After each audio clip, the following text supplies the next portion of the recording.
Today there is a lot of discussion going on about the privatization or rather disinvestment in the Vizag steel plant.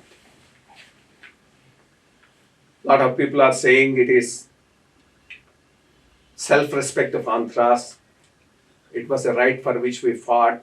It was a right for which we have given our blood, so it cannot be taken away from us and it should continue in the public sector. I do remember 1966 as a very, very young boy and a student just finishing my primary school and coming to the high school or secondary school, 6th class.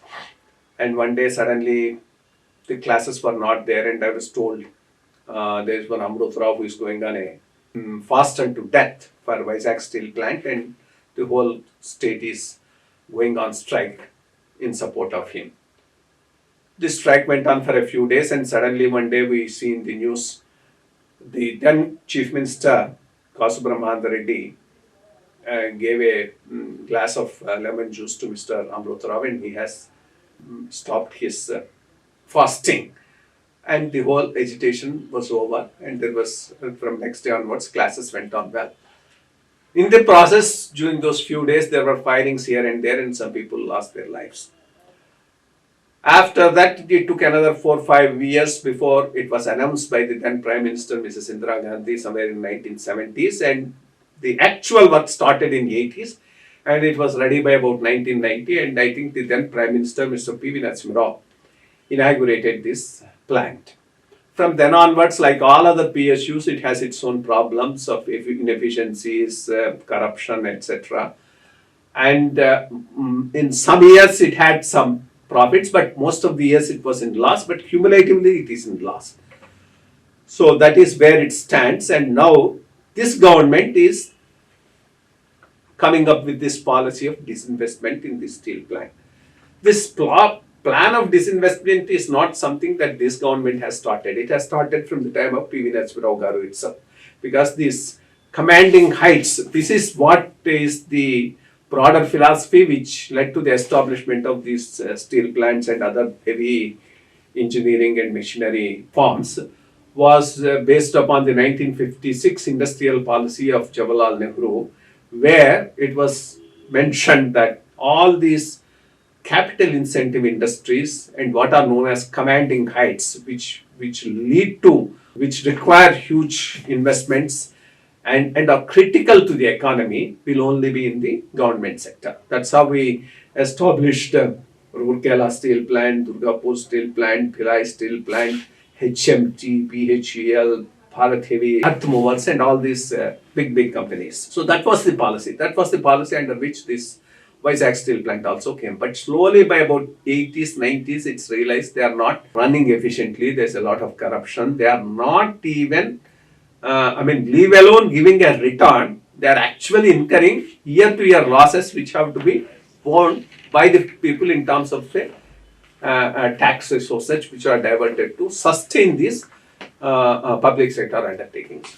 So when the economic reforms came, because the Indian economy was not able to sustain itself, one of the areas that was earmarked for reform was disinvestment in these public sector undertakings. It all started with P.V. Narasimha Rao, continued by Manmohan Singh, continued by Vajpayee, again continued by Manmohan Singh. The same thing is being followed by Narendra Modi now. But now this government has come with a clear disinvestment policy where they bifurcated these firms into two government companies. One, non-strategic and strategic. Non-strategic, all of them will be disinvested. Strategic, some will be retained with the government and some will be disinvested. As part of this policy, today the Vizag steel plant is slated for disinvestment. Are they doing it specifically to Vizag steel plant? No. This is a broad policy in which a lot of disinvestment is happening. Air India is privatized. Disinvestment is done. Even within steel, before Vizag, they have disinvested in Neelanchal project in Orissa. Then the Boreas did not say it's a self-respect for us and it's our right, it cannot be disinvested. It's now disinvested, taken over by Tatas and Tatas are running it, Neelanchal Steel. So this is also now slated for disinvestment. Cumulatively, when you have losses and you don't have surplus to invest, today this Vizag steel plant has a capacity of about 7 million tons. But to run commercially well, it needs a minimum of 20 million tons, which means another 13 million tons additional capacity has to be added, which requires about 60,000-70,000 crores, which the government does not have to invest. It doesn't have that much of a money. It's not investing anywhere. So where do you get that money? You don't get that money. So at 7 million tons, it's not profitable. Long run, it will keep on incurring losses.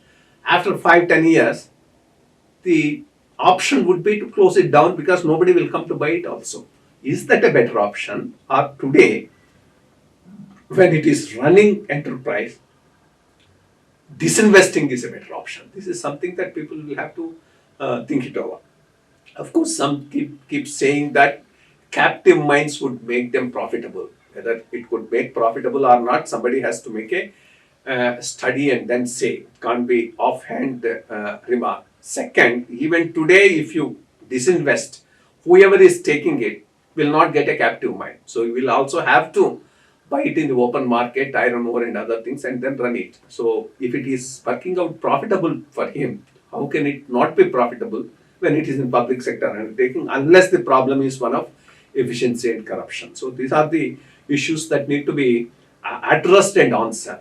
In fact, today, the right questions to ask from anybody from Andhra Pradesh on this issue would be whether the tender conditions contain the following points: whether the incoming private investor has committed to expand it from 7 million tons to 20 million tons or above within a time frame of 4, 5 or whatever is 3 years. On that, there should be a clarity.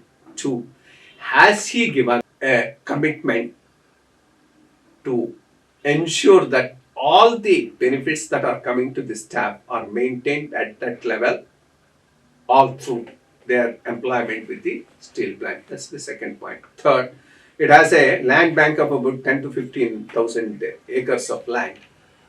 That should not go to the private investor. Private investor, whoever is coming, should only be given the land that is contingent required for running the steel factory. The other land bank which is there with the steel plant should be hived off into a special purpose vehicle under the government and developed, and the benefits of it reaped by the government. That's another very, very important point that should be asked by people. And all those dispossessed people, because of the establishment of steel plant, who did not get a benefit till now, should be made equity holders there, so that the development of land, whatever is the profit that is coming or the benefit that is coming, they also share along with it. So those are the correct questions that needs to be answered, not saying that we don't allow the disinvestment to happen. That's not the right approach, nor is it the right approach which is beneficial to Andhra Pradesh. These questions are questions that will benefit the state if at all the disinvestment process goes through. Andhra Pradesh has this peculiar problem. We never address ourselves on the relevant points. This happened even when the AP state reorganization was happening. Even at that time, for the political parties, the media and the intellectuals, the right thing would have been, okay, in any case it's going to happen whether we support it or oppose it. So let's get the best out of it.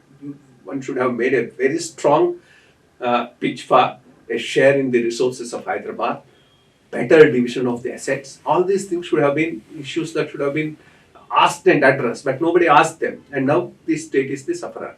Even now, the process is going to happen. So opposing it is not going to help the state.